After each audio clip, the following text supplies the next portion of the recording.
যাবো, যাওয়ার পর এখানে হলো সাপ্লায়ার উইংসে চলে যাবো। যাওয়ার পরে দেখবো হাতের বাম পাশে অপশন আছে সাপ্লায়ার পেমেন্ট। সাপ্লায়ার পেমেন্টে ক্লিক করার পরে দেখবো সাপ্লায়ার পেমেন্ট, এখানে ক্লিক করার পর আমরা যেই সাপ্লায়ার সাথে লেনদেন আছে তার নামটা লিখবো। লেখার পরে দেখবো এখানে অ্যামাউন্টটা চলে আসছে।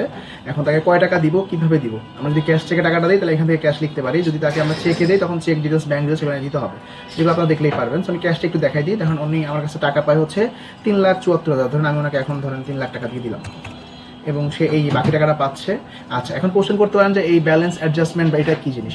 অনেক সময় হয় না, সাপ্লায়ার আপনার কাছ থেকে ধরেন 1,01,000 টাকা পায়, আপনি 1,00,000 টাকা দিচ্ছেন, 1,000 টাকা দিবেন না, এটাকে বলা হয় অ্যাডজাস্টমেন্ট। ওই 1,000 টাকাটা যদি আপনি এখানে পেমেন্ট উঠান, দ্যাটস মিন ওটা হচ্ছে আপনার এক্সট্রা ইনকাম। এই অ্যাকাউন্টটা সরাসরি আপনার অ্যাকাউন্টে গিয়ে যোগ হবে। সাম কাইন্ড অফ কমিশন বলা যায়, সাম কাইন্ড অফ লেস বলা যায়, আবার কেউ কেউ বলে যে কম বেশি দেওয়া। এটা একটা বাংলা প্রচলিত আর কি হিসাব আছে। সো আপনি চাইলে এই সেটা রাখতে পারেন। যদি কোনো ধরনের লেনদেন না থাকে, অ্যাডজাস্টমেন্ট না থাকে, জিরো দিলেও হবে, না দিলেও কোনো ইস্যু নাই। দেন নোটটা কেন, কোন পারপাসে দিচ্ছেন, কবে টাকাটা নিচ্ছেন দিয়ে আপনি সাবমিট করলে, কনফার্ম করলে আপনার পেমেন্টটা হয়ে যাবে।